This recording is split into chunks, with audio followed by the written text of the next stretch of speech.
Es un placer y un privilegio poder contar con la presencia del doctor Juan Pablo Loyola Rodríguez y quiero leer su vasto currículum. En cuanto a la formación académica, es licenciado en estomatología por la Universidad Autónoma de San Luis de Potosí, especialista en estomatología pediátrica en el Instituto Nacional de Pediatría de la Ciudad de México, doctorado en microbiología oral y pacientes especiales en la Facultad de Odontología en Osaka, Japón, postdoctorado en biología molecular en The Health Science Center of Texas University, San Antonio, USA, 1992. Distinciones: miembros del Sistema Nacional de Investigadores nivel 3, profesor visitante en la Facultad de Odontología en Osaka, Japón, fundador y coordinador de la maestría en Ciencias Odontológicas con énfasis en odontología integral avanzada en la Universidad Autónoma de San Luis de Potosí, México, único posgrado en México con nivel internacional de acuerdo al PNPC, CONACYT, fundador de la Clínica de Atención Multidisciplinar para el paciente con riesgo médico.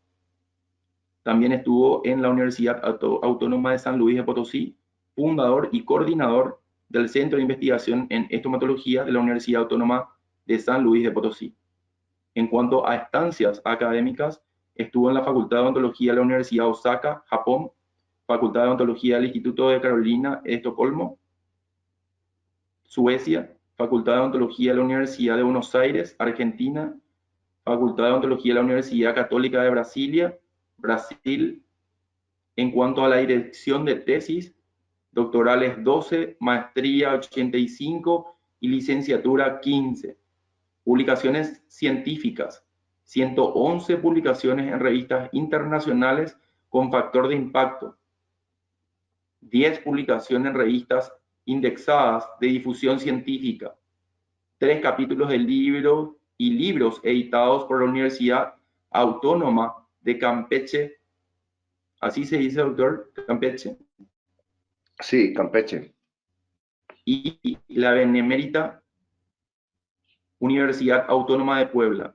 Con ustedes es todo suyo el auditorio, doctor, y bienvenido a este segundo webinar de la Sociedad Paraguaya con pacientes con discapacidad y riesgo médico. Bienvenido. Pues, bueno, pues buenas tardes, noches para ustedes, o no sé, estamos ahí como entre el límite de la tarde y de la noche. Pues les agradezco mucho su invitación a todos los compañeros paraguayos y a todos los profesionales que se unen a esta plática, que es un domingo. Pues es difícil estar los domingos disponibles, y eso pues merece un aplauso para todos ustedes. Es un honor estar el día de hoy en esta plática con ustedes. Bueno, pues yo vengo representando a México. Actualmente yo laboro en una universidad que se llama la UPAEP, Universidad Popular Autónoma del Estado de Puebla. De popular no tiene nada, es una universidad privada, la católica, que tiene muchos recursos. Entonces ahí hay la Facultad de Odontología, y pues yo coordino la parte de investigación en esa universidad. A veces aquí las diapositivas van un poquito retrasadas, así que no se me ahí se desesperen. Bueno, yo voy a hablar del síndrome de Down. Nosotros en San Luis Potosí, antes de trabajar en esta Universidad de Puebla, yo trabajaba en San Luis Potosí, y ahí fundamos una clínica muy grande que se dedicaba exclusivamente al paciente allá le llamamos con capacidades diferentes y con riesgo médico. Y es una clínica que tiene 16 unidades, que tiene 3 quirófanos, y es la más grande del país actualmente. Y les comento que uno de nuestros pacientes que más veíamos eran los del síndrome de Down. Otros eran los diabéticos, porque bueno, es un problema de salud muy importante, no solo en México, sino en todo el mundo. Pero los síndrome de Down es un grupo de pacientes que nosotros veíamos con regularidad y es motivo de que les vamos a platicar nuestra experiencia. Como ustedes saben, esta anomalía es autosómica, es congénita y se caracteriza porque tiene anomalías, signos y síntomas generalizados, deficiencia mental y tiene muchas manifestaciones en boca. Y ese es el motivo de esta presentación. Las manifestaciones orales que tienen estos pacientes y cómo manejarlos. En términos así de antecedentes históricos, pues esta anomalía se conoce desde mucho tiempo atrás, desde el 1838, donde se hace una descripción vaga del síndrome. Pues, y posteriormente, en 1846, ya se describe un poquito más formalmente el síndrome, pero no es hasta el 1866 cuando Sir John Langdon Down describe con más precisión ya las características que involucran a esta enfermedad. Como ustedes saben, actualmente sigue siendo importante, las presentaciones de casos clínicos sigue siendo importante. La mayor parte del conocimiento de las enfermedades nuevas o de las desviaciones de las enfermedades existentes, pues empiezan con los casos clínicos y ahorita tenemos como ejemplo, para no ir muy lejos, el COVID, ¿no? Empezaron con unos pocos casos y ya después se hicieron series de casos. Pero esta enfermedad es de origen genético. Se dice que el 95% de las anomalías son trisomía, que tiene, en lugar de tener, tener 46 genes, se tiene, en el 21 se tienen 3. Y yo, esa parte, yo vi, que hay un video más adelante que les voy a presentar, pero una cosa que sí que quisiera mencionar son dos cosas importantes. Normalmente en la literatura se consideran que la edad materna es un factor determinante para que aparezca esta anomalía. Y se decía que a mayor edad de las mujeres, de sus embarazos, mayor posibilidades de presentar el síndrome de Down. Sin embargo, esa estadística ha cambiado mucho. Ahorita vemos con mucha frecuencia a mujeres muy jóvenes que tienen hijos que padecen con síndrome de Down. Y todo parece más bien que la edad puede ser que también juegue un papel importante, pero quiere decir que en el medio ambiente ya también hay muchísimos agresores de diferentes formas que a lo mejor no los podemos detectar, pero que tienen sus alteraciones tanto en la parte de genotoxicidad y en el embarazo es una de las cosas importantes. Entonces, ahorita ya se conoce que la edad antes era un factor determinante, pero ahorita hay otros factores en el medio ambiente que van a predisponer que aparezca esta anomalía. Yo les voy a platicar ahorita un poquito de que vean un video que les va a explicar un poquito más de la parte genética. A ver si lo podemos ver, ¿verdad? Yo espero que sí. ¿Se ve bien?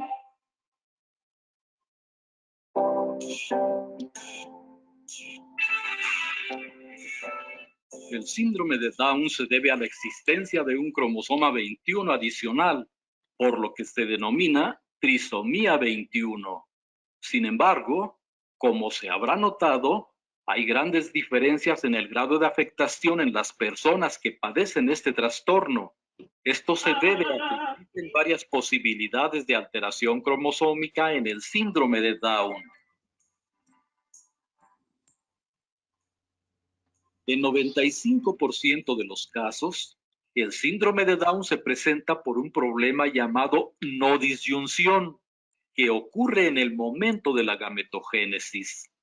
En circunstancias normales, durante la meiosis, el uso acromático arrastra a los cromosomas hacia zonas opuestas de la célula, pero cuando no se presenta correctamente la disyunción, un par de cromosomas homólogos durante la primera división meiótica o las dos cromátidas hermanas durante la segunda división son arrastrados hacia el mismo lado. Entonces, las 4 células resultantes reciben un número anormal de cromosomas. Debido a que la no disyunción del cromosoma 21 puede ocurrir en óvulos y espermatozoides, el origen del síndrome de Down puede ser materno o paterno, pero se estima que en 93% de los casos se debe a la no disyunción en el óvulo.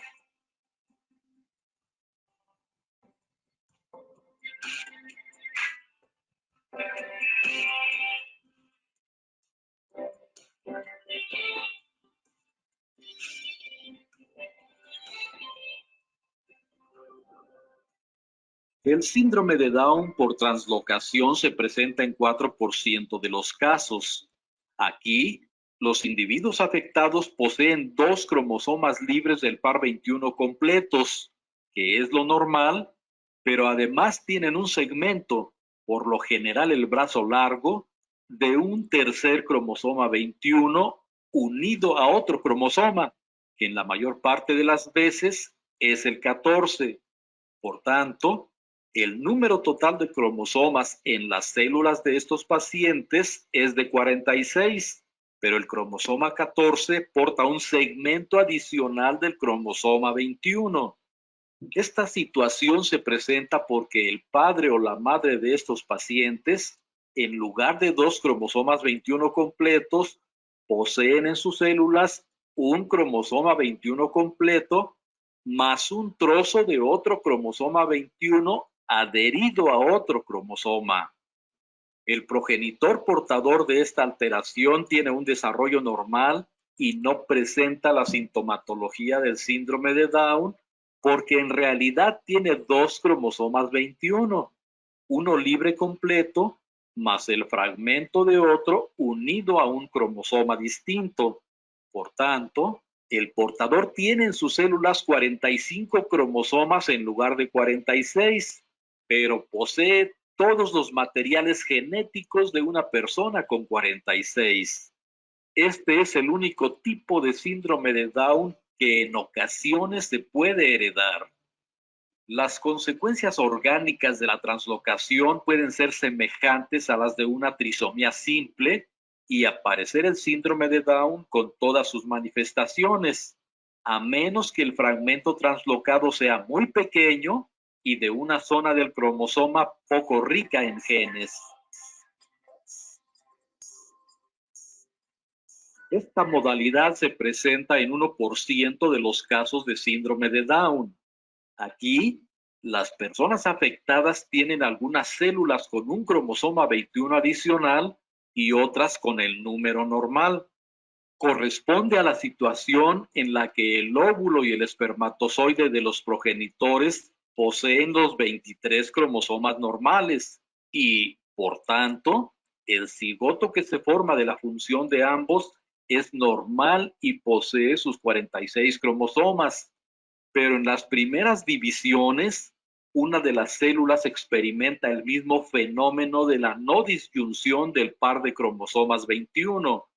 De las 2 células resultantes de esta no disyunción, uno queda con 45 cromosomas y no sobrevive, pero la otra queda con 47 cromosomas y continúa dividiéndose. A partir de ahí, los millones de células que se deriven de la célula alterada tendrán 47 cromosomas, mientras que los demás millones de células que se deriven de las normales tendrán 46. Dependiendo de cuándo haya aparecido la no disyunción en el curso de las divisiones celulares, así será el porcentaje final de células trisómicas y normales que el individuo posea. Cuanto más inicialmente aparezca la anomalía, mayor será el porcentaje de células trisómicas y viceversa. Como se puede deducir, si las trisómicas están en escasa proporción, la afectación patológica resultante será menos intensa. Esto explica por qué los síntomas en la trisomía 21 en mosaico son más leves que cuando se ven afectadas todas las células.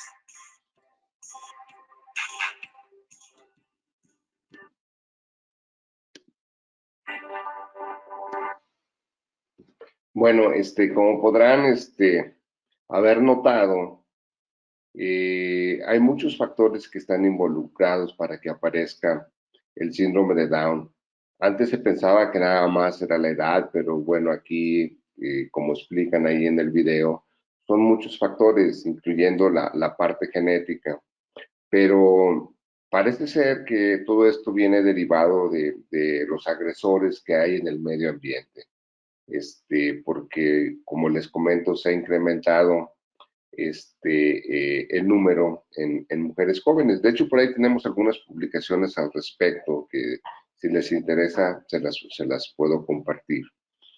El tema aquí del síndrome de Down es su importancia con la odontología, pero para eso hay que entender algunas otras situaciones, como por ejemplo hay alteraciones sistémicas, cardiovasculares. No sé si ustedes estén familiarizados con estos pacientes, pero el 50% de ellos fallece por alteraciones cardiovasculares. Y estas son un motivo muy importante para la consulta con el dentista, ya que si tienen estos antecedentes y los detectan, pues muchos de ellos se ocupan de que se les administre profilaxis antibiótica, dependiendo del tipo de procedimiento odontológico que se va a llevar a cabo. Vamos a hablar un poquito más adelante de ello. Hay alteraciones hematopoyéticas, musculoesqueléticas, neurológicas, endocrinológicas, oftálmicas, orofaringeas, que es el tema principal de nosotros, e infecciones respiratorias. Y como ustedes se podrán haber dado cuenta, ellos padecen muchísimas infecciones respiratorias, orofaringeas repetitivas. Y eso es una causa muy importante para que al final tengan problemas en válvulas cardíacas y fallecen por alteraciones cardiovasculares. Ahorita vamos a explicar sobre todo esta de las alteraciones inmunológicas, porque esto tiene mucha importancia con el dentista. Hay características clínicas externas, como es una cara plana, un puente nasal bajo, nariz pequeña, oídos externos displásicos, o sea, están dismórficos.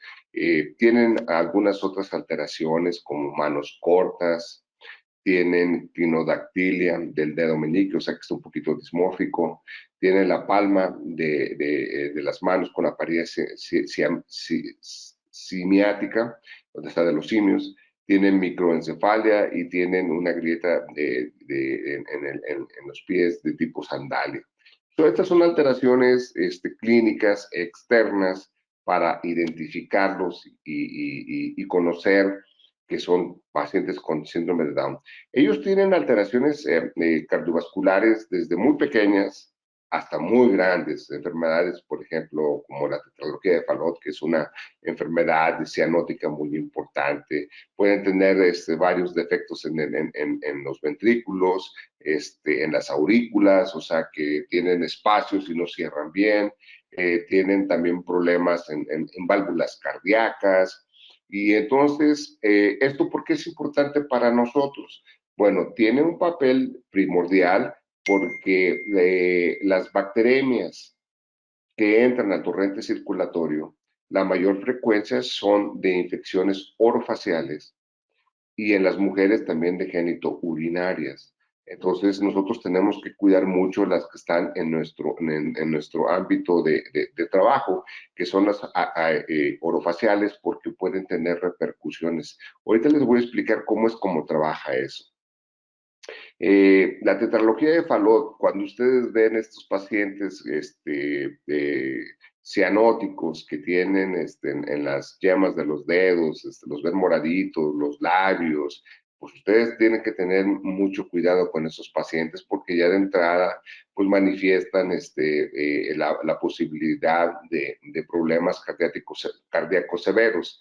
Posiblemente se cansan mucho, se fatigan mucho con cualquier esfuerzo, no pueden hacer ejercicio, se les complica todo y hay que tener muchos cuidados con ellos.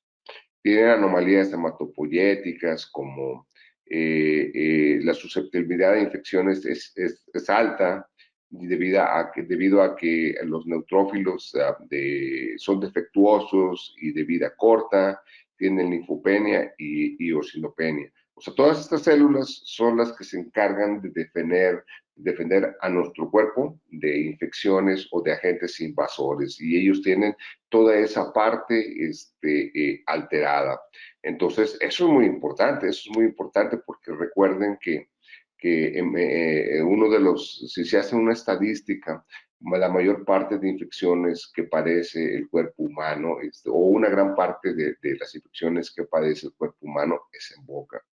También, desafortunadamente, pueden presentar leucemias, sobre todo a edades muy tempranas. Esto es típico de ellos, anomalías musculoesqueléticas, ya que presentan lasitud de los ligamentos, o sea, también tienen un movimiento así como retardado, como que caminan en cámara lenta, y tienen un problema de la lasitud del ligamento atlanto-occipital. Eso es muy importante para nosotros, sobre todo cuando vamos a tratarlos con técnicas convencionales, porque si forcejeamos con ellos, tenemos el riesgo de lastimar ese ligamento y son lesiones permanentes. Tienen vías aéreas angostas. Esto es muy típico cuando uno quiere hacer rehabilitaciones bucales bajo anestesia general. Nosotros allá teníamos 3 quirófanos y hacíamos una anestesia general o a veces 2 a la semana.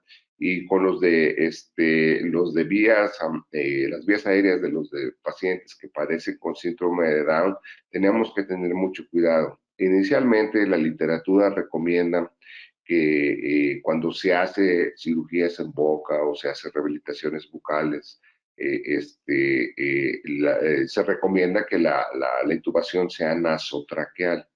Pero cuando ustedes tienen este tipo de pacientes y entran por nariz, pues pueden oír, pero crujir de una forma muy importante, cómo va alterando cornetes, adenoides, porque toda esa parte está agrandada, entonces es contraproducente porque no solo es invasivo, sino que produce posteriormente hemorragias que son muy difíciles de controlar. Entonces, hay que tener mucho cuidado con estos pacientes, por eso lo ideal con ellos, independientemente del procedimiento que se haga, es mejor entrar por boca. Intubar. Alteraciones del sistema nervioso central. Bueno, ahorita pues las enfermedades neurológicas pues están de moda. Desafortunadamente para ellos siempre tienen alguna forma de alteración, de retardo mental. En el video que vimos de la genética que acaba de pasar, pues ahí se mencionó que hay diferentes grados de alteraciones y la mayoría de ellos va a depender de qué tan profunda sea el retardo mental para con estos pacientes. Llegan a tener demencia. Generalmente esos pacientes hace algunos años tenían una vida de aproximadamente 40, 45 años. Eso ya lo están, como todos los humanos, ¿verdad? Como toda la raza humana, ya nuestras expectativas de vida son de más años. Entonces ahora, al vivir más, pues ya tienen problemas de demencia, de Alzheimer, y posiblemente esto esté asociado no a la parte genética de la enfermedad, sino a la parte microvascular. Ellos, ahorita les voy a mostrar algunos casos, tienen alteraciones microvasculares muy importantes que pueden dar como como impacto en la demencia de estos pacientes. Tiene un lenguaje retardado, siempre hablan como en cámara lenta, siempre hablan como en pausas, y eso es normal de ellos. También sus movimientos generales son así, pero a su favor tienen de que estos niños o estas personas son muy queridas por la sociedad, ya que son muy cariñosos, son muy entusiastas, son tolerantes, son muy honestos, porque dicen las cosas directas, sin ningún obstáculo. Para nosotros es muy importante entender que tienen muchas alteraciones dérmicas en la mucosa bucal, genitouricarias, gastrointestinales y respiratorias. Y ahorita vamos a hablar en detalle sobre todo hay pocos reportes que hablan de las alteraciones inmunológicas de estos pacientes. Nosotros por ahí tenemos una publicación ya de hace algún tiempo donde fuimos de los primeros que reportamos que había alteraciones en los leucocitos polimorfonucleares, que son, como ustedes conocen, las principales células que defienden a nuestro organismo, al menos de primera instancia, son las primeras que aparecen ahí. Tienen algunas funciones como la quimiotaxis, la fagocitosis, que son dos mecanismos que usan estas células para defender a nuestro organismo. Y por mucho tiempo se malentendió o no se entendió con mucha claridad qué era la bacteremia. Sí, la bacteriemia, pues sí, pues entran bacterias a torrentes circulatorios, está fácil de entender, pero su fisiología no se entendía muy bien. Eh, eh, y como un ejemplo de todo esto, podemos ver la historia que ha pasado con la profilaxis antibiótica. A lo mejor ustedes, no sé de qué edad tengan, pero la profilaxis antibiótica empezaba con dar cantidades masivas de penicilina, de ampicilina, 2-3 días antes de los procedimientos, y mezclaban sódica con potásica, y bueno, aquello era muy invasivo, era muy doloroso. Yo lo recuerdo muy bien porque nuestro jefe de departamento en el Instituto Nacional de Pediatría nos hacía que nosotros le pusiéramos las inyecciones a los pacientes. Y no, eso era había que poner mucha fuerza, y nomás veíamos cómo nuestros pequeños pacientes se ponían de todos colores, porque era muy, muy doloroso. Pero él quería que nosotros tuviéramos conciencia de lo que ellos estaban pasando para que les hiciéramos el tratamiento lo más rápido posible y evitáramos sesiones innecesarias. Y bueno, eso a mí me quedó muy claro, pero lo que no me quedaba muy claro era por qué tendríamos que poner un día antes y a veces 2 días antes la administración de los antibióticos, y así lo proponía la Academia Americana de Cardiología, que es la que maneja todo esto. Hoy en día, pues afortunadamente ya no es así. Se pone nada más una hora antes del procedimiento, 2 gramos de amoxicilina o 600 gramos de clindamicina, y con eso es suficiente. Pero todo esto mejoró porque se entendió el proceso de la bacteremia. La bacteremia actualmente se conoce que nada más dura 10 minutos en el torrente circulatorio. Y si un organismo sano, con un buen sistema inmunológico que responde rápidamente a las invasiones, pues en 10 minutos tiene que haber detectado a los cuerpos extraños, y lo tiene que haber encapsulado. Pero como antes no se conocía eso, pues se hacía todos estos procedimientos. Posteriormente viene la fagocitosis, ¿no? Que es pues todo un proceso. Pero nosotros, por experiencia con algunos pacientes, nos dábamos cuenta de que había algo que no estaba funcionando bien en el sistema inmunológico, y entonces preguntando con algunos expertos en el área, Les preguntamos que si había alguna técnica de laboratorio que nos indicara el nivel de funcionamiento de los leucocitos polimorfos nucleares. ¿Para qué? Pues para saber el nivel vamos a decir, de trabajo con el que estaba llevándose a cabo sus funciones. Y sí, había una técnica que se llama estallido respiratorio. No me digan por qué se llama así, pero así se llama, estallido respiratorio. Y incluye, identifica cómo funcionan los polimorfos nucleares. Entonces, lo que nosotros hicimos en nuestra universidad es que montábamos todos los métodos. O sea, nosotros somos un grupo híbrido de investigadores que todos éramos con experiencia clínica, pero además teníamos experiencia en ciencia básica. Entonces, nosotros montábamos nuestros métodos para poder analizar los fenómenos de los cuales estábamos interesados. Y esta es una paciente que nosotros tuvimos y de ahí se derivan muchos trabajos que hicimos. Pues se puede ver ahí una inflamación gigantesca producto de una infección en el lado izquierdo, era a nivel de la zona de molares del inferiores izquierdos. Y esa paciente nosotros la habíamos revisado como un mes antes. Y pues el reporte de la historia clínica, pues que tenía muy buena higiene, que estaba bien, y se nos presenta con eso. Eso no, no, esto pasó algo, ¿verdad? Y pues uno lo ve y dice, pues sí, es un absceso muy grande, y uno piensa que había una cavidad muy importante en la zona de molares. Y bueno, pues medio pudimos ahí revisar a esta paciente y resulta que solo tenía unos alimentos impactados entre el segundo premolar y el primer molar. Y revisamos buscando cavidades y no había eso, no había eso. Entonces nos llamó mucho la atención, dijimos, no, pues, ¿qué está pasando? Esto no es una situación normal, un paciente sano no hace eso. Entonces empezamos a explorar con otros pacientes con síndrome de Down y encontramos que muchos de ellos no respondían bien a las infecciones. Y entonces pues nos comunicamos con un grupo de médicos, ahí unos inmunólogos que eran muy famosos en San Luis y les dijimos que nos enseñaran a hacer esta parte del estallido respiratorio y sí, nos ayudaron. Entonces, les voy a platicar un poquito de qué es lo que se hace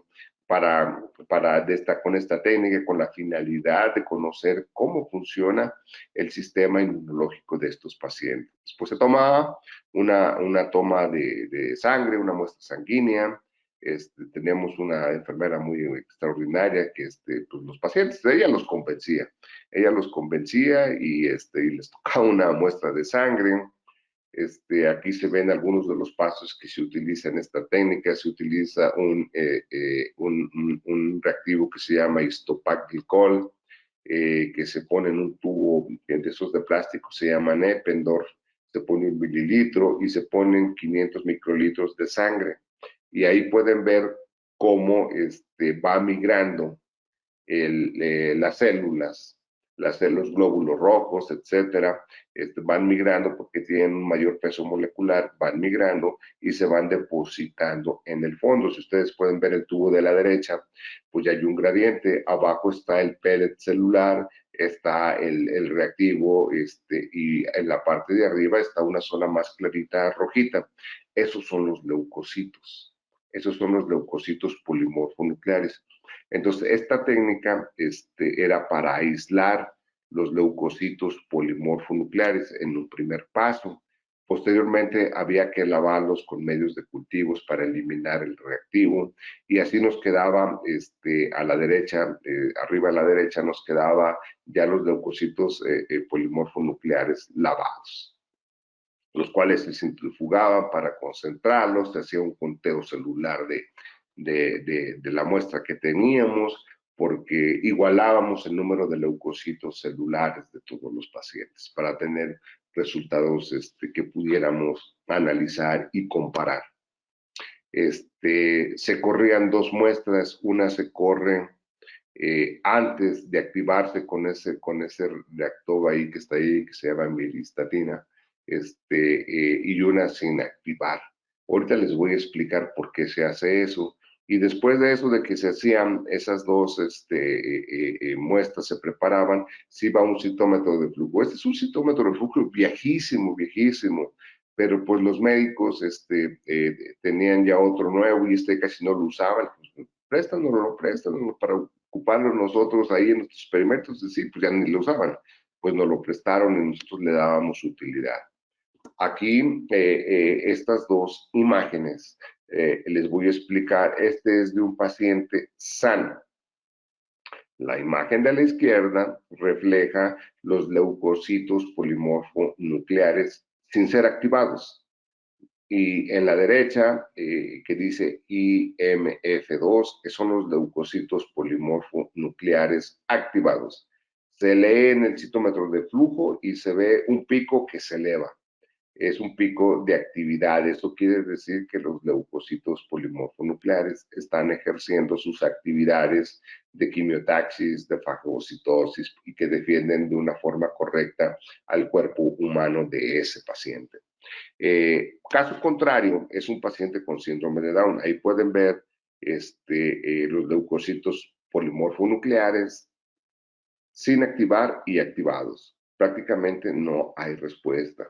Claro, en este caso, yo les puse un caso extremo para ejemplificar, pero pues puede haber un gradiente. Hay pacientes que tienen muy alterada su función, como es este caso, puede haber otros que reaccionan mejor y casi hasta como pacientes sanos. En el video explicaban muy bien que hay diferentes tipos de alteraciones. Hay un gradiente que puede ser desde muy pequeña hasta muy grande su alteración. Y igual pasa con el sistema inmunológico, puede ser muy pequeña o puede ser muy, muy grande. Todo esto está publicado en una revista de pediatría, la revista española de pediatría en el 2013. Pero a nosotros nos llamaba la atención que los índices de placa y de placa dentobacteriana y profundidad de bolsa y todo lo que se refería a la enfermedad periodontal, pues no era grande y encontrábamos mucho deterioro. Esto es clásico en los pacientes con síndrome de Down. No está asociada su gravedad de la enfermedad periodontal con los niveles de placa dentobacteriana o de agresores que se refieren a la placa dentobacteriana. Y entonces decimos, bueno, pues entonces, ¿qué está pasando? Si hay poquita placa y tiene mucha enfermedad periodontal, entonces, ¿cómo explicamos el fenómeno? Entonces, por eso hicimos este análisis de varios pacientes, que ahí es un grupo de pacientes, bueno, como unos 40 pacientes más o menos los que tratábamos, teniendo con su grupo control, y entonces encontramos que efectivamente el sistema inmunitario y inmunológico estaba disminuido, su función está disminuida. Y de hecho fuimos uno de los primeros grupos que reportó este hallazgo. Posteriormente, no lo voy a platicar ahora, pero sí se los comento, de que encontramos este mismo fenómeno en los diabéticos. En los diabéticos también las alteraciones inmunológicas están disminuidas. Y también el grupo de las enfermedades autoinmunes, artritis, lupus, síndrome de Sjögren, también ellos tienen alteraciones inmunológicas importantes. Hay otro factor que también es importante en este tipo de pacientes y que nos ayuda a comprender que la disminución, sobre todo una vez que se hacen las extracciones y que ya no hay enfermedad periodontal, pues ya hay extracciones, como el reborde alveolar y los tejidos del soporte siguen reduciéndose. Y entonces, pues ya esto no lo explica por infecciones, esto tiene que haber alguna otra característica y la característica es que tienen alteraciones microvasculares. Hace algunos años, tal vez como unos 15 años atrás, nosotros publicamos un método para estudiar las alteraciones microvasculares en los pacientes diabéticos. Está publicado en uno de los journals de más prestigio, el Journal of Clinical Periodontology. Y ahí nosotros a través de un método de láser Doppler, nosotros demostrábamos esas características que estaban reducido o alterada la microcirculación. Desafortunadamente, pues eso fue después, pero estamos completamente seguros de que los pacientes con síndrome de Down están todavía más alterados en la parte de microvascularidad. Y ahorita les voy a presentar algunos casos. Nada más así para mencionar, porque esto es importante, tener en cuenta que los pacientes con síndrome de Down no hay que forcejear con ellos. Pues si no colaboran con ustedes al querer llevar a cabo un tratamiento odontológico, no forcejeen con ellos. Mejor busquen alternativas como es la anestesia general, y aún en la anestesia general hay que tener mucho cuidado de no hacer movimientos muy bruscos porque podemos lastimar este ligamento, el atlantoaxial, y las lesiones son permanentes y son severas. Entonces, vamos ahí a mencionar algunas otras anomalías que ya vimos, que la función motora está retardada, que hay demencia, y pues nosotros las asociamos con la microvascularidad. Hay alteraciones endocrinas como la diabetes mellitus, tienen infertilidad, aunque ellos son muy cariñosos y tienen el deseo sexual muy despierto, pero tienen esta cosa de infertilidad. Ahora vamos a hablar un poquito de ya cosas más relacionadas con nuestra área, que es la orofacial. Y la primera que describe la literatura es que hay una hipotonía, y esto es muy claro en todos estos pacientes, ¿no? Hay una hipotonía muscular muy importante. Muchas veces ellos quieren ayudarnos y quieren reaccionar de una forma como si fueran un paciente sano, sin este problema, pero pues sus características no les ayudan a pesar de que ellos quieran hacer el esfuerzo. Siempre tienen la apariencia esta de boca abierta, y este es un tema importante.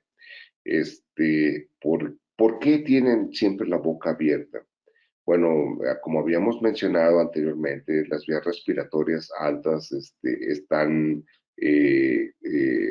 son estrechas, pero además, generalmente ellos cursan con infecciones repetitivas faringoamigdalinas. Entonces, las amígdalas están crecidas, los adenoides, los conetes están crecidos y no pueden respirar por vía nasal. Entonces, siempre lo hacen por vía bucal, o con mucha frecuencia por vía bucal, y esto favorece que se acumulen muchas bacterias, restos de alimentos, etcétera. Y hoy en día se conoce con precisión que las amígdalas son un excelente reservorio de bacterias. Esto quiere decir que no están activas, se permanecen ahí por largos periodos, y una vez que por alguna razón el sistema inmunológico se deprime, se activan. Entonces, es una de las características que se tiene con estos pacientes.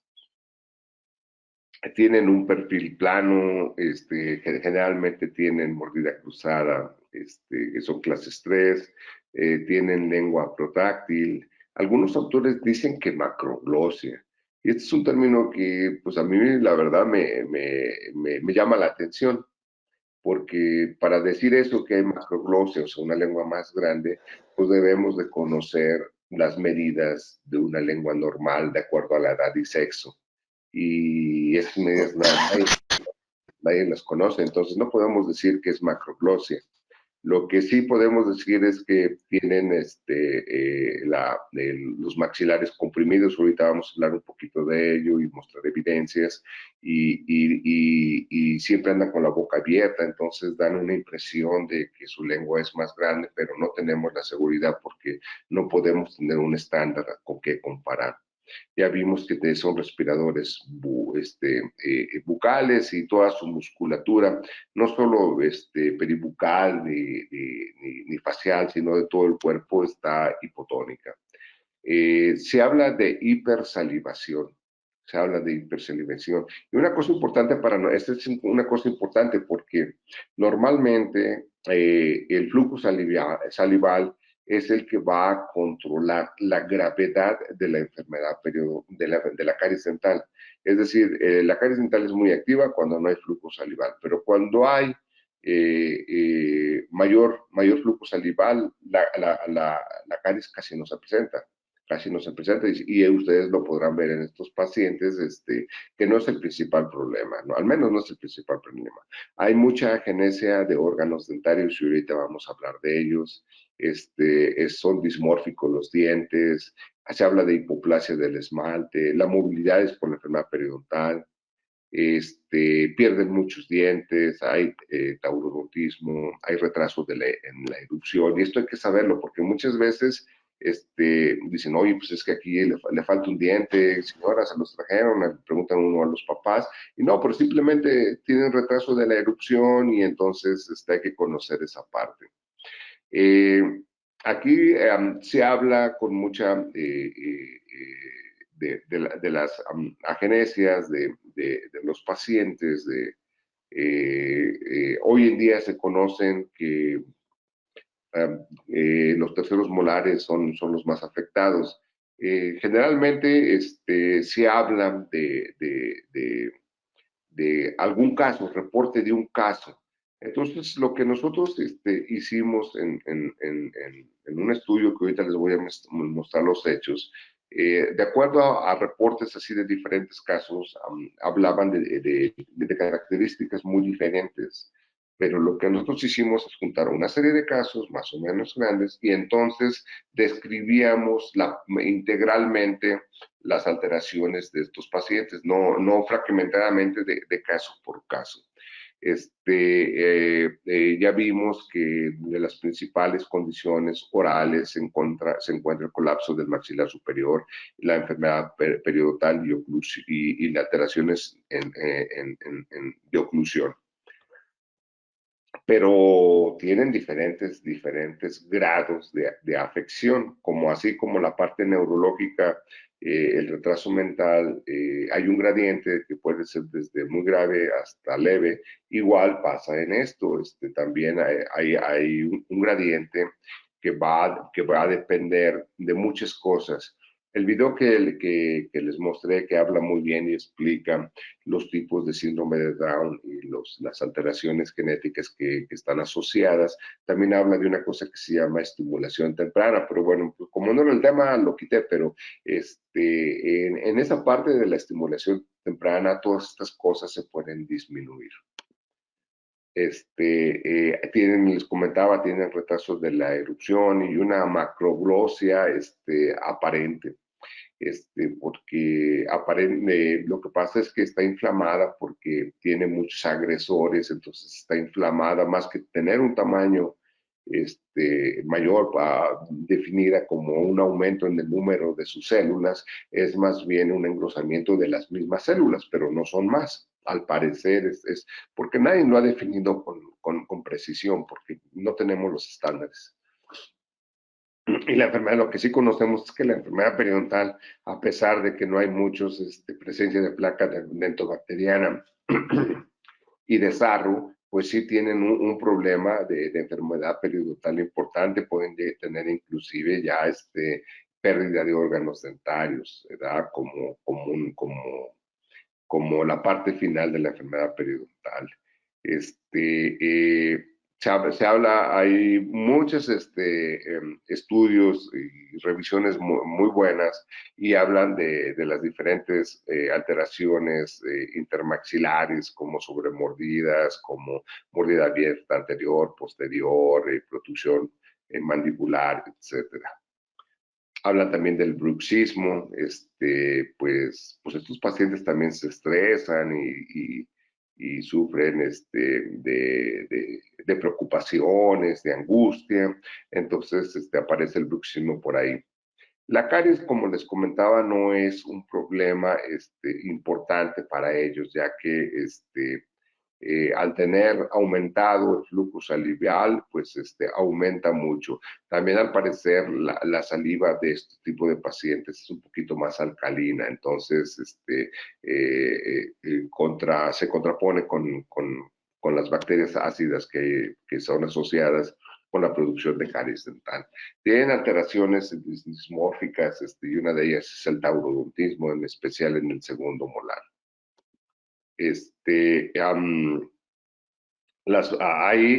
Los dientes son dismórficos y en especial el lateral y el canino generalmente en algunos de los pacientes se presentan dismórficos. También se habla de hipoplasias del esmalte, aunque este tema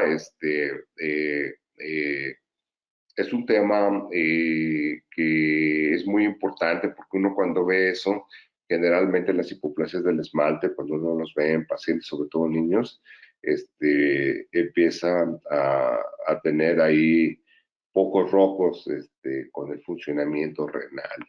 Y puede ser porque estos pacientes terminan siendo diabéticos, entonces sí puede ser ahí algo.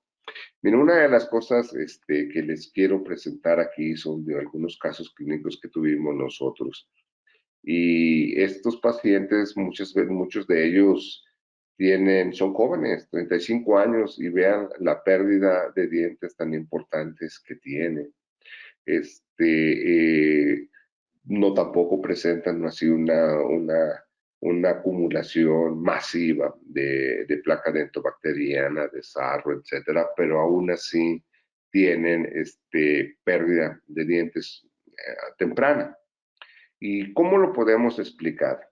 Bueno, por dos factores que platicamos. Uno es la parte de la inmunología que no les está funcionando bien. Entonces, a pesar de que tienen pocas bacterias, se defienden mal. Entonces, esa es una. Pero la otra es la de la microcirculación que les estuve comentando. Y esas dos cosas en común, pues además de que tu sistema de defensa es malo y su circulación también, pues son dos factores que predisponen mucho a que esto aparezca de una forma muy temprana y que tenga efectos grandes en estos pacientes. Miren, por ejemplo, este paciente es un señor que tendría como unos 38 años y edéntulo. Es una persona muy joven, pero a donde yo quiero llevarlos y quiero que pongan atención es a la imagen fotográfica de su lado izquierdo abajo, tiene una plaquita parcial. Está colocada como si estuviera funcionando. Pero miren, la pérdida de reborde, pues por supuesto que ya esa placa no funciona, está ahí moviéndose para todos lados, pero fue porque perdió reborde alveolar y encía. Y aquí ya no podemos explicarlo por el hecho de infecciones bacterianas. Ya no hay dientes. Entonces, la única explicación que se tiene como lógica es que hay alteraciones microvasculares importantes y eso hace que su reborde alveolar, al tener presión, no se mantenga ni se regenere de forma adecuada sus células y entonces se va perdiendo en este paciente. Bueno, nosotros hicimos varios estudios con síndrome de Down. De hecho tenemos varias publicaciones con este grupo de pacientes y les voy a presentar algunas que hay. Lo que nosotros encontrábamos en la literatura es que la información estaba fragmentada y un caso clínico hablaba de una cosa y otro caso clínico hablaba de otra y otro de otra. Y entonces dijimos, no, y además,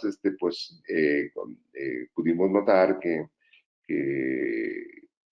un caso no es igual al otro, o sea, cada caso es un caso, pero además nos hablaban de una sola anomalía y entonces dijimos, no, bueno, lo que tenemos que hacer es un grupo de pacientes.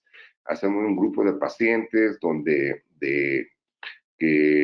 podamos determinar si es cierto que faltan dientes, si es cierto que que el tamaño está alterado, vamos a ver si hay agenesia, vamos a ver las alteraciones en la oclusión y vamos a ver cómo están los diámetros transversales de esos dientes. A ver si es cierto que todo lo que dice la literatura y a ver si es cierto pues, que es igual en una población que nosotros somos del centro de México, centro norte de México. Entonces, ahí hicimos un estudio. Y entonces incluimos a todos los pacientes que podíamos entre esta edad de 4 a 35 años, ambos sexos, algunos estaban en decisión mixta, otros en permanentes, y el nivel de cooperación. Como yo les explicaba, el nivel de cooperación para nosotros es muy importante, porque si ustedes forcejean con esos pacientes hay que tener cuidado, hay que tener cuidado.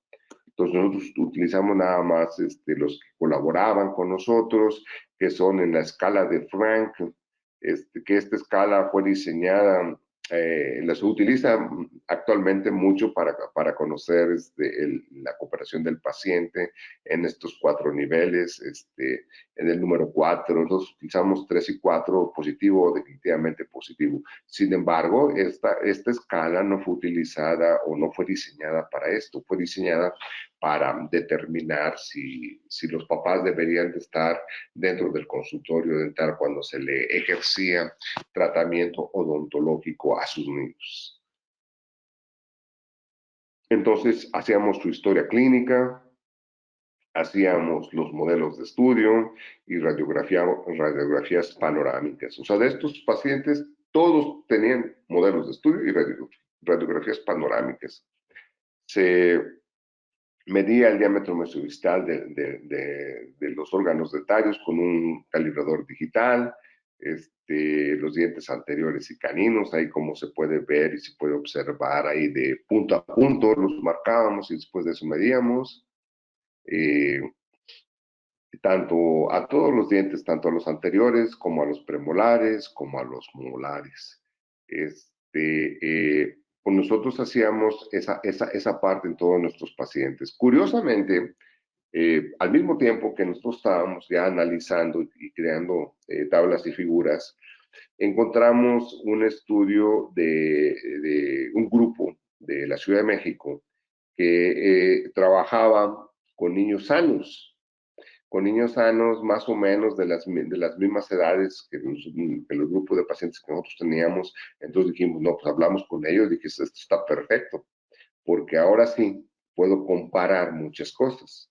Ya teniendo mis controles de un paciente sano, puedo saber si realmente hay diferencia con los síndromes de Down.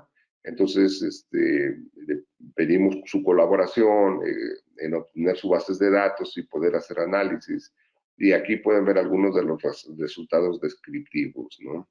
Que se puede saber que ahí donde dice SYMCOP, así nos llamábamos antes, síndrome de Down, pueden ver que la mayoría de las medidas están disminuidas. La mayoría de las medidas, en especial algunas de ellas de una forma importante, como el canino. En general, todos los dientes estaban disminuidos en su tamaño transversal, o sea, en sus dimensiones. Entonces sí hay microdoncia. Aquí la conclusión es que sí hay microdoncia. También por esa misma fecha salió publicado de una población, ahí su referencia, de una población australiana con síndrome de Down. Y curiosamente, aún esa población con síndrome de Down, teníamos diferencias, aunque ya no eran tan marcadas. Y variaba. Nosotros teníamos un grupo de pacientes más numeroso y entonces ellos tenían menos, pero bueno, sí había diferencias, pero si tomábamos al grupo de la Ciudad de México como control, también era menor. Y así podemos ver tanto en el maxilar superior como en el maxilar inferior. Entonces, como conclusión de estas cosas, podemos decir que sí, que hay microdoncia y también los separamos por sexo y resultaba lo mismo, los juntábamos juntando las dos denticiones, tanto femenina como masculina, y luego las analizábamos por sexo y en todas estaban alteradas las dimensiones, tanto en el maxilar superior como en el maxilar inferior. También hicimos, como contábamos con las radiografías panorámicas, y ahí sí, pues los otros grupos de la Ciudad de México y de australianos, ellos no contaban con radiografías, entonces nomás pudimos poner nuestros datos, y sí encontramos que la mayoría de ellos tiene agenesia de órganos dentarios, en especial de los terceros molares, del segundo premolar, de dientes de laterales. A ver, por aquí tenemos un poquito más otro paciente donde ejemplifica este tipo de alteraciones. Y cuando nosotros hicimos nuestro resumen, podemos encontrar que había diferencias entre el maxilar superior y el maxilar inferior, pero en los terceros molares estaba muy alterado. En el maxilar superior, en el maxilar superior, el primer premolar y el segundo premolar estaban afectados, y en el inferior, pues nada más el maxilar inferior. Sí había pequeñas diferencias. También lo hicimos la comparación con pacientes femeninos, con masculinos, y encontramos que hay diferencias, en especial en la parte anterior de los dientes. Entonces aquí podemos concluir que nuestro porcentaje más alto era en el tercer molar. Le seguía el segundo premolar y después los incisivos laterales, eventualmente los centrales. Y eso, con eso podíamos clarificar el panorama de que sí hay agenesia de una forma frecuente en pacientes con síndrome de Down, y ahora pues ya teníamos un mapa, conocíamos su distribución de su frecuencia. Aquí está una figura que trata de ejemplificar ese fenómeno. Vamos un poquito asincrónicos, pero ahí está el tercer molar, el segundo premolar y el incisivo lateral como los dientes más afectados, como una ausencia congénita. También ahí hicimos, en los modelos de estudio, analizamos el número y la forma, y también las alteraciones de oclusión. Entonces, medíamos el análisis de PON, que afortunadamente las personas, los investigadores que trabajaban en la Ciudad de México, utilizaban exactamente el mismo análisis, entonces pudimos compararlo. El análisis de PON está caracterizado porque suma el diámetro mesiodistal de los incisivos superiores, tanto de los centrales y los laterales, y luego hace una medición transversal a nivel del primer premolar y a nivel del primer molar en la región posterior. De ahí se pueden ver los puntos, cómo se determinaban. Y hay una fórmula que se hace para conocer la longitud tanto transversal, anterior como posterior. Finalmente se hace una sumatoria. Entonces, teníamos los datos de los de nosotros. Podemos decir que también hacía un gradiente de cuánta compresión maxilar había. Y sí, efectivamente, sobre todo en la parte de los molares había un número bastante afectados, y en la parte anterior también. O sea, en realidad sí, los dos maxilares tienen características de compresión. Podemos decir que efectivamente, comparándolo con un grupo normal, hay una compresión maxilar. También hay dismorfismo de dientes, en especial en el lateral. El lateral es un diente que está muy afectado con mayor frecuencia, y en el canino. Son dos dientes que cuando uno empieza a ver dismorfismo de dientes, pues se asocian con alteraciones genéticas. El sexo femenino también está afectado en dismorfismo.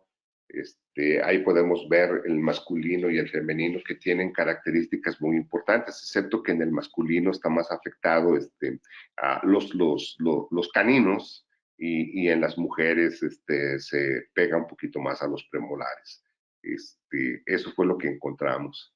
Hay mordidas cruzadas anteriores, hay mordidas cruzadas posteriores, hay bilaterales. Realmente en el grupo de bilaterales es muy importante, o sea, no solo tiene la anterior, sino también las posteriores. Podemos decir que sí, que todos las mediciones están alteradas con relación contra un control de la misma edad y sexo de una población sana sin síndrome de Down, o sin síndrome de Down, vamos a llamarle así. Cuando hacemos el desglosamiento de la anterior y de la posterior, pues sí, también se ven que están alterados. ¿Va? Bueno, creo que el tiempo ahí vamos, pero quisiera hablar un poquito de esto, de alternativas de tratamiento, porque es un factor bien importante. Las alternativas de tratamiento, es decir, cómo se puede llevar a cabo el tratamiento odontológico a estos pacientes. Existen técnicas convencionales, sedación y anestesia general. Y esto es bien importante antes de entrar con el tratamiento del paciente, definir qué técnica vamos a utilizar. Y esto va a depender de su cooperación y de la longitud de tratamiento que nosotros tengamos que llevar a cabo. En las técnicas convencionales, pues si el paciente colabora con nosotros, independientemente de la longitud o de la extensión del tratamiento, pues lo podemos llevar a cabo. Cuando es un tratamiento corto, que el paciente no colabora o colabora medianamente y que es corto, podemos utilizar sedación.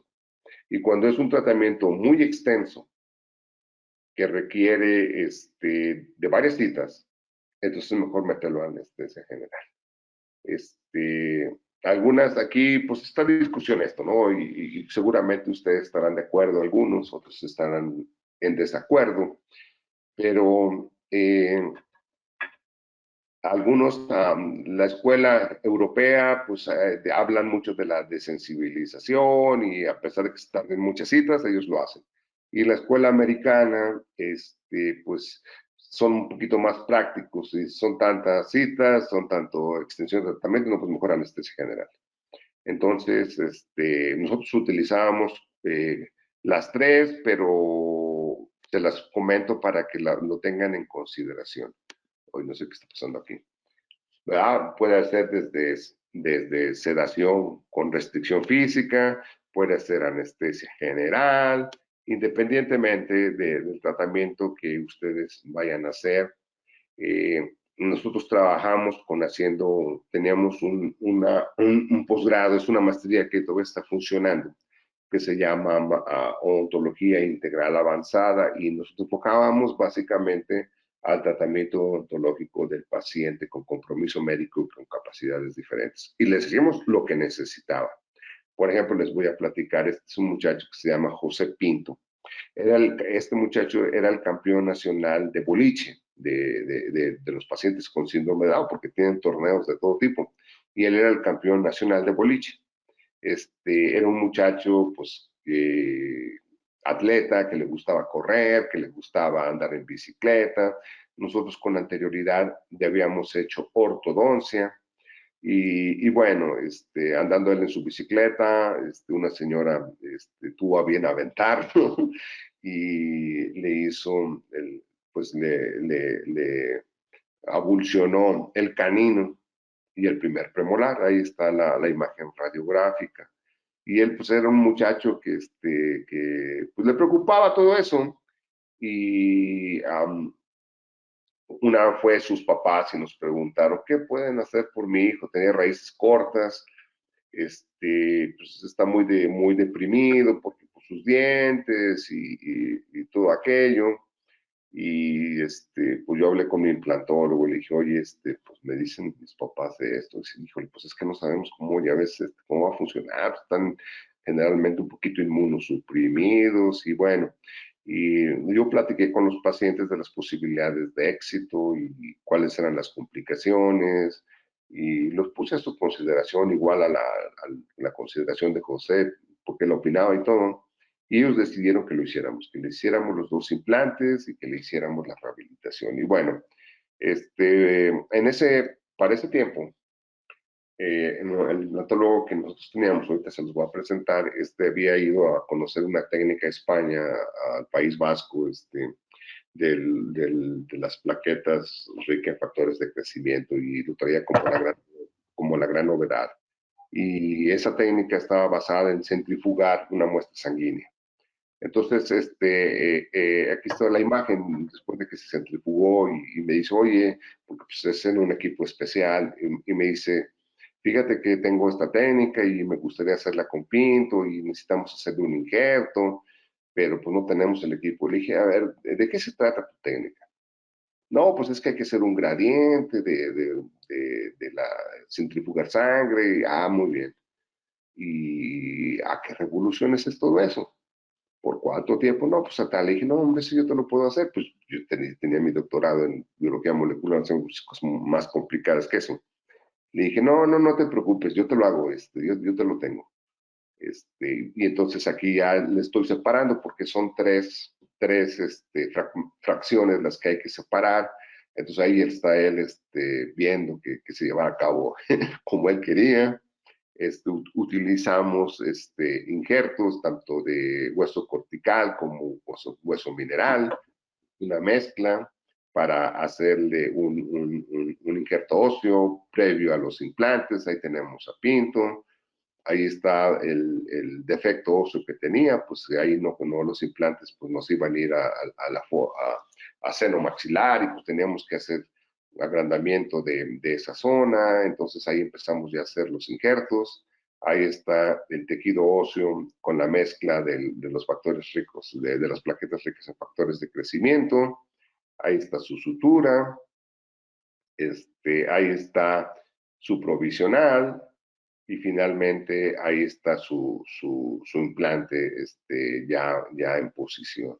Entonces, con esto yo les quiero platicar que cuando se presentó, fuimos a Atenas a un congreso, y presentaban casos, pues la verdad, muy sencillos. Cuando nosotros presentábamos nuestros casos de rehabilitaciones integrales, pues la verdad que sí nos impactaba, porque pues les hacíamos endoperio, lo que necesitaran nosotros se los hacíamos. De hecho, en un concurso internacional de casos clínicos en España, pues sacamos el segundo lugar con este caso, el caso de Pinto. Bueno, ustedes saben que México es muy rico culturalmente, tiene mucha historia, y esa es una de sus obras más importantes. Se llama Uxmal, de la cultura maya.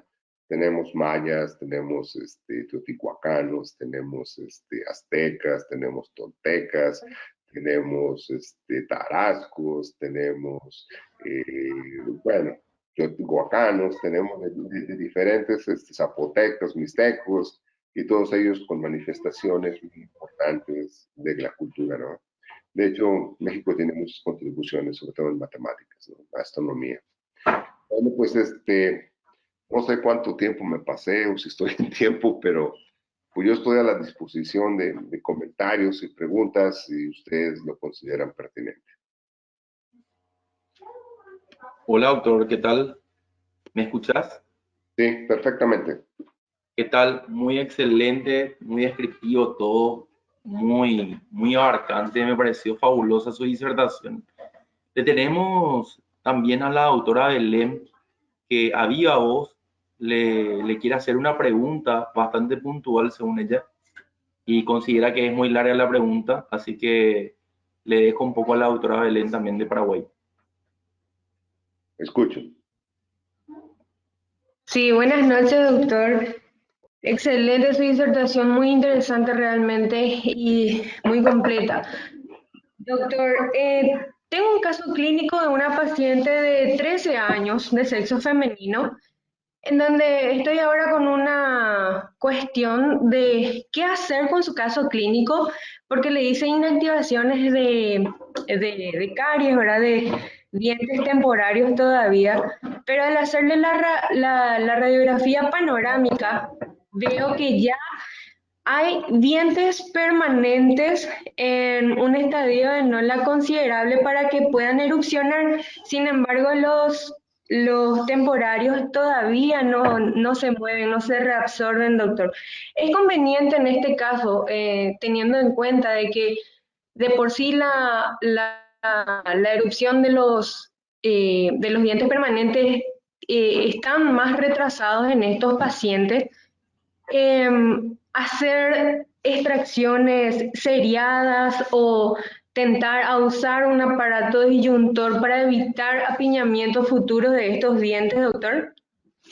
Sí, bueno, a veces es necesario hacer las extracciones porque se pueden quedar ahí adentro si uno no las hace, pero también hay que seleccionar bien el caso, ¿no? Que el diente permanente no vaya muy abajo, porque si va muy abajo se forma hueso y tiene poca fuerza. O sea, aquí el tema es que en el proceso de erupción los permanentes no traen, haz de cuenta que te diré, el 40% para tratar de ejemplificar, el 40% de la fuerza.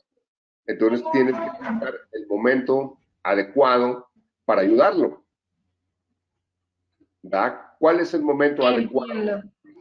Cuando los dientes están cerca, están ya reabsorbiendo a los temporales. Porque si está muy abajo, después corres el peligro de que se queden impactados. Pero sí es conveniente y es una técnica que se utiliza con frecuencia. Muchas gracias, doctor. Entonces, considerar justamente la cronología de erupción de los dientes para poder hacer esas extracciones entonces oportunamente y evitar esos apiñamientos. Si tienes radiografías panorámicas, trata también de utilizar las radiografías periodicales porque te dan un poquito más de precisión en la observación. Está bien, doctor. Muchísimas gracias, doctor. Para servirte. Doctor, si querés redondear en algo que capaz te saltó en alguna diapositiva, alguna anécdota, alguna sugerencia, comentario, cómo podemos seguirte, aparte de las redes como Facebook, algún lugar en particular. Bueno, fíjate que yo soy de la vieja guardia, ¿no? Entonces eso de Facebook y eso, no le entro mucho a eso, pero yo le mandé ahí en mi semblanza curricular, ahí se las envié. Ahí hay dos links, una que es de Scholar Google, donde ahí pueden checar todas mis publicaciones. Están la mayoría de ellas de libre acceso, y está también otro link para otra página web que se llama ResearchGate, que ahí también pueden seguir los proyectos que nosotros hacemos. Generalmente, pues yo pongo nada más artículos publicados, ¿no? Que es lo que pudiera ser de interés para ustedes. ¿Hay alguna pregunta a la cual alguien quiera escribir todavía dentro de la columna que tenemos en el lado derecho, perdón? Bueno, yo le agradezco en nombre de la sociedad por su brillante disertación, doctor. Ojalá que lo podamos escuchar mucho más frecuentemente. Y le quiero invitar a la gente que nos está siguiendo aún y está conectada, si por ahí puede abrir también el micrófono, y quisiera también presentarle al doctor. No sé si le conoce al doctor Carlos Alfaro. Él es el doctor de Perú, que nos va a deleitar mañana también sobre estomatología en pacientes especiales en tiempos de COVID-19. Así si tenés algunas preguntas, doctor Carlos Alfaro, si puedes abrir micrófono, no sé si está presente.